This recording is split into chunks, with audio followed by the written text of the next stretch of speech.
우리 현장 옥상 한번 보시죠. 이게 다 마감 끝난 상태인데, 그런데 바닥이 약간 이상합니다. 인조잔디를 깔아놨어요. 축구장처럼 띠도 이렇게 줄 맞춰 놨습니다. 옥상 바닥에 이걸 왜 깔아놨을까요? 왜 깔아놨냐면 방수층 보호를 위해서 깔아놨습니다. 외기에 노출된 옥상이잖아요. 방수해야죠, 당연히. 이 부분 지금 옥상에 우레탄 도막 방수 싹 해놓은 모습인데, 이 위에 바로 인조잔디를 붙이게 될 겁니다. 이게 요즘 옥상 마감하는 방법이에요. 왜 이렇게 인조잔디를 까는지, 그리고 옥상 방수할 때 주의사항은 뭐가 있는지 같이 한번 알아보시죠. 자, 그럼 이 대목에서 예전에는 그럼 인조잔디 말고 어떤 방식으로 했는지 알아봐야죠. 옥상 구조체에 방수하는 것까지는 똑같습니다.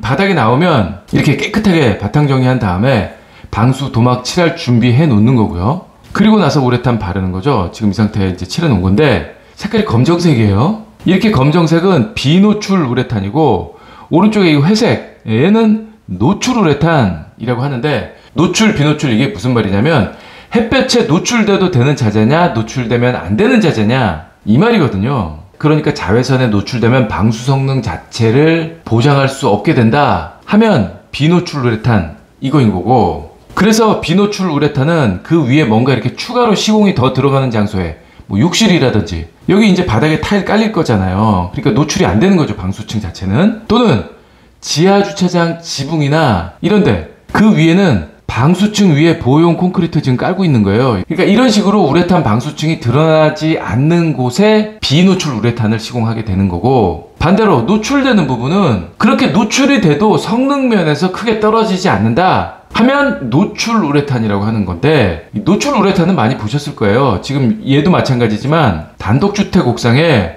이건 뭐 그대로 노출시켜 놓잖아요. 그러니까 외국인들이 우리나라 와가지고 놀라는 것 중에 하나가, 아니 왜 한국의 단독주택 옥상은 전부 다 색깔을 녹색으로 똑같이 다 맞췄네요? 이런 거 놀랜다고 그러더라고요.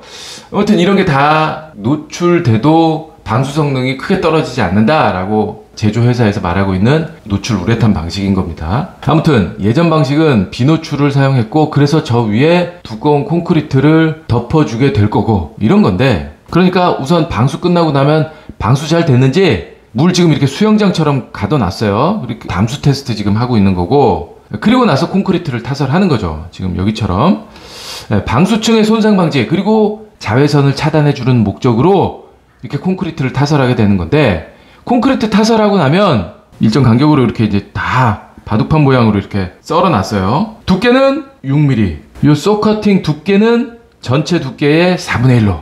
왜 이렇게 썰어주냐면, 워낙에 뜨거운 여름, 겨울 뭐 이런 거에 그대로 노출되는 부분이잖아요. 옥상이니까.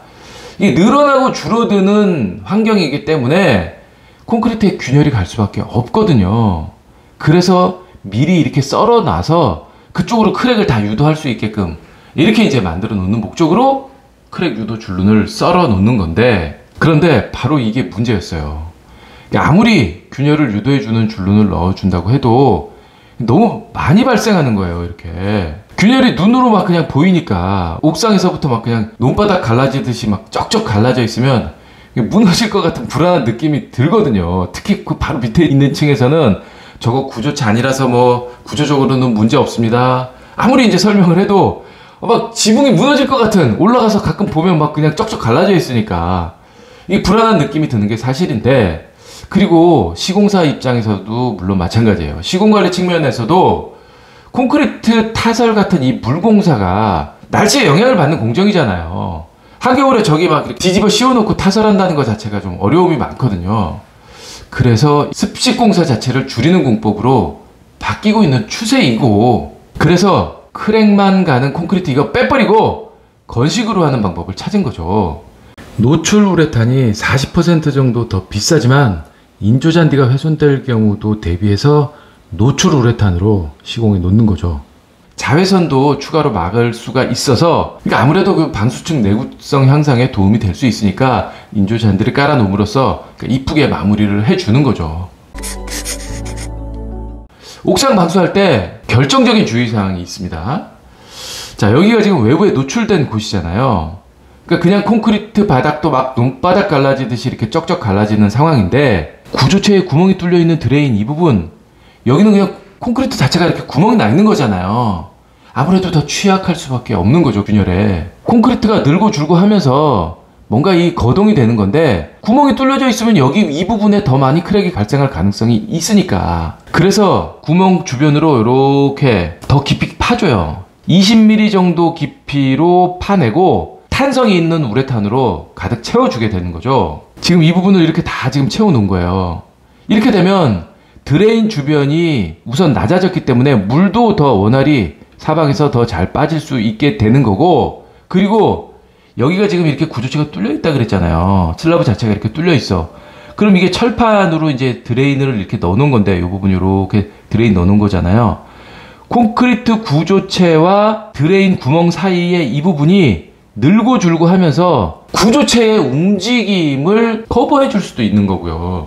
그리고 또 하나, 물이 여기저기 고여 있으면 좋을 게 없잖아요. 드레인으로 잘 흐르게 바닥 경사를 이런 식으로 다 맞춰놨어요. 화살표 한 것처럼 이쪽은 이쪽으로 저쪽은 저쪽으로 다 이렇게 맞춰 놓은 거예요. 바닥이 경사가 져 있게 만들어 놓은 거죠. 그런데 옥상층에 있는 실내 공간이에요. 여기 문 이렇게 이제 있죠. 이 문 열고 들어가면 기계실로 올라가는 실내죠. 그런데 드레인이 이제 여기 있으니까 바닥의 경사를 당연히 아까 말한 대로 이렇게 줘놨을 거란 말이에요. 자, 그러면 무슨 얘기입니까? 이 문 앞에 있는 이 부분은 드레인 쪽으로 경사를 주느라고 이렇게 문 쪽을 높여놨을 거 아니에요. 실내 공간의 내부는 바로 앞에 바닥보다 낮아졌다라는 얘기인 거예요. 문 열고 들어가자마자 바닥보다 낮아. 실내가 바닥보다 더 낮게 되는 거예요. 그나마 여기는 기계실이니까 뭐 사람 통행도 많이 있지도 않고 뭐 그렇다고 쳐. 여기 지금 사람이 거주하는 곳과 붙어있는 옥상이잖아요. 펜트하우스거든요. 이런 곳은 옥상을 드나들 수밖에 없게 이렇게 이제 돼 있는 곳인데, 실내 쪽 바닥이 외부보다 높아야죠, 당연히. 그림으로 보면 이렇게 돼 있습니다. 여기가 이제 드레인이에요. 뻥 뚫려 있어. 그럼 이게 이제 제일 낮아야 되는 거고, 100분의 1 정도 구배를 줘야 된다라고 돼 있습니다. 그러면 100분의 1이라는 얘기는 무슨 얘기입니까? 여기서부터 여기까지가 예를 들어서 10m 떨어져 있어.